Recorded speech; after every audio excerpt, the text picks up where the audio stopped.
دوستو، آغا سجاد آپ کی خدمت میں حاضر ہے۔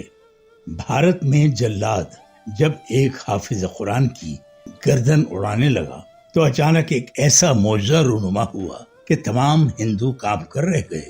آخر حافظ قرآن کو کس بنا پر قتل کیا جانا تھا اور جلاد حافظ قرآن کو کیوں قتل نہ کر سکا؟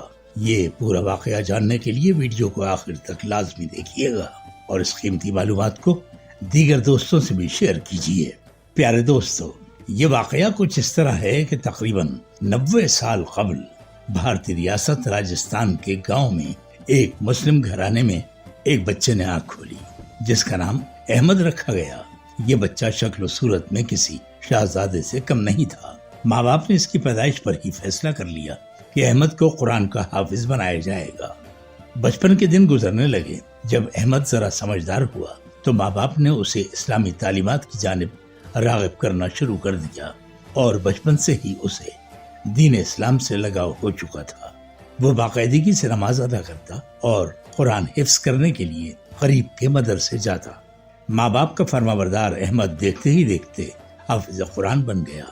10 سالہ احمد نے جب قرآن حفظ کیا تو اس کے والدین انتہائی خوش تھے، مگر اہل علاقہ جن کی اکثریت ہندو تھی وہ احمد کو ناپسند کرتے تھے کیونکہ احمد کو اللہ پاک نے انتہائی پرسوز آواز سے نوازا تھا۔ جبکہ احمد حافظ قرآن بھی بن چکا تھا اور اس کی تلاوت کے چرچے پورے راجستھان میں پھیلنے لگے تھے۔ دور دراز سے قاری و مفتی حضرات احمد کے گھر آتے تاکہ وہ احمد سے اس کی لطیف آواز میں قرآن کریم کی تلاوت سن سکیں۔ دوستو، یہاں سب سے اہم بات تو یہ تھی کہ چند ہندو گھرانے بھی احمد کی پرسوز آواز سے متاثر ہوئے اور انہوں نے دین اسلام کا مطالعہ شروع کر دیا۔ یہ دیکھتے ہوئے علاقے کے ہندو پنڈت احمد اور اس کے والدین کے خلاف ہو گئے اور ان کے خلاف سازشوں کا جال بچھایا جانے لگا۔ ایک دن احمد نماز سے فارغ ہو کر واپس گھر جا رہا تھا کہ اچانک چند ہندوؤں نے اسے گھیر لیا اور اس پر الزام لگایا کہ اس نے گاؤں کے سردار کے گھر چوری کی ہے۔ الزام تراشی کرتے ہوئے یہ ہندو اسے مارنے پیٹنے لگے اور پورے گاؤں میں یہ بات پھیلا دی گئی کہ احمد، جو کہ بظاہر ایک اچھا مسلمان ہے، وہ ایک چور ہے۔ اس مقصد کے لیے گاؤں کے سردار راج گوپال کو بھی ساتھ ملا لیا گیا اور اس نے پورے گاؤں کے سامنے احمد کو سزا دینے کا فیصلہ کیا۔ مقررہ دن احمد کو پنڈال میں لایا گیا جو چیخ چیخ کر کہہ رہا تھا کہ اس نے چوری نہیں کی، مگر ہندو انتہا پسند نفرت کی آگ میں جل رہے تھے اور وہ یہ بھول چکے تھے کہ ایک معصوم حافظ قرآن پر الزام لگانا کتنا بڑا گناہ ہے جس پر اللہ کا قہر نازل ہو سکتا ہے۔ احمد ایک طرف اپنی بے گناہی کا اعلان کر رہا تھا اور دوسری طرف قرآن پاک کی تلاوت کرتے ہوئے اپنے رب عظیم سے مدد بھی مانگ رہا تھا۔ اسی دوران ایک ہندو پنڈت نے مجمع سے کہا، دیکھو بھائیو، اس مسلمان لڑکے نے گاؤں کے سردار کے گھر چوری کی ہے۔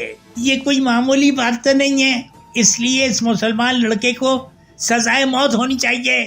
سردار، جو کہ ہندوؤں کے اس منصوبے میں شامل تھا، وہ بھی جھٹ سے بول پڑا، آؤ اس منحوس لڑکے کو فوراً قتل کر دو، اس سے پہلے کہ یہ پورے گاؤں کو لوٹ لے۔ یہ سنتے ہی جلاد کو بلایا گیا اور بے قصور احمد کی گردن اڑانے کا فیصلہ سنا دیا گیا۔ ناظرین گرامی، احمد نے یہ صورتحال دیکھی تو اس نے ہندو پنڈتوں، گاؤں کے سردار اور تمام افراد کو مخاطب کرتے ہوئے کہا، میرا اللہ جانتا ہے کہ میں نے چوری نہیں کی، میں تو ہر وقت کلام الہی کی تلاوت میں مشغول رہتا ہوں اور میرا سچا دین اسلام مجھے یہ سکھاتا ہے کہ چوری کرنا انتہائی برا عمل ہے، اس لیے جو بھی مجھے بے گناہ قتل کرے گا اس پر اللہ کا عذاب نازل ہوگا۔ اس کی یہ بات سن کر سردار نے جلاد کو تلوار سے احمد کی گردن اڑانے کا حکم دیا۔ جلاد اس نیت سے آگے بڑھا کہ وہ احمد کی گردن کاٹ کر الگ کر دے، مگر اس کے قدموں نے ساتھ نہیں دیا اور اچانک جلاد زمین پر اوندھے منہ گر پڑا اور تڑپنے لگا۔ تمام ہندو یہ دیکھ کر کانپنے لگے۔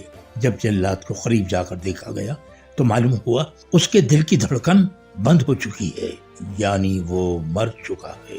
اس پر احمد نے اللہ اکبر کا نعرہ لگاتے پورے گاؤں سے کہا، دیکھو میرا رب ہی سچا ہے اور دین اسلام اس کا سچا دین ہے، تم بھی معافی مانگ کر اسلام قبول کر لو۔ سبحان اللہ! آج یہ بات مسلمان ہی نہیں بلکہ کافر بھی تسلیم کرتے ہیں کہ قرآن مجید فرقان حمید اللہ تعالی کی کتاب ہے جو خاتم النبیین صلی اللہ علیہ وآلہ وسلم پر نازل ہوئی ہے۔ اس کی ہر سورہ، ہر آیت معجزہ ہے۔ اس کی حفاظت کا ذمہ اللہ پاک نے خود اٹھایا ہے۔ ناظرین گرامی، نبی پاک صلی اللہ علیہ وآلہ وسلم کے عہد رسالت سے لے کر آج تک کوئی لمحہ، کوئی ساعت ایسی نہیں بتائی جا سکتی جس میں ہزاروں لاکھوں کی تعداد حفاظ قرآن کی موجود نہ ہو۔ یاد رکھیے، 8-10 سال کا بچہ جسے اپنی مادری زبان میں ایک چھوٹا سا رسالہ یاد کرانا دشوار ہوتا ہے، وہ بچہ اجنبی زبان یعنی عربی کی ایک ضخیم کتاب کس طرح یاد کر کے فر سنا دیتا ہے۔ اسی طرح اگر کسی مجلس میں یا نماز تراویح میں کسی قاری، عالم یا حافظ سے قرآن پاک کے کسی بھی سپارے کی کوئی آیت بھول جائے یا چھوٹ جائے تو فوراً حافظ بچہ بول اٹھتا ہے اور اس کے بتانے کی وجہ سے ہی قاری آگے چل سکتا ہے۔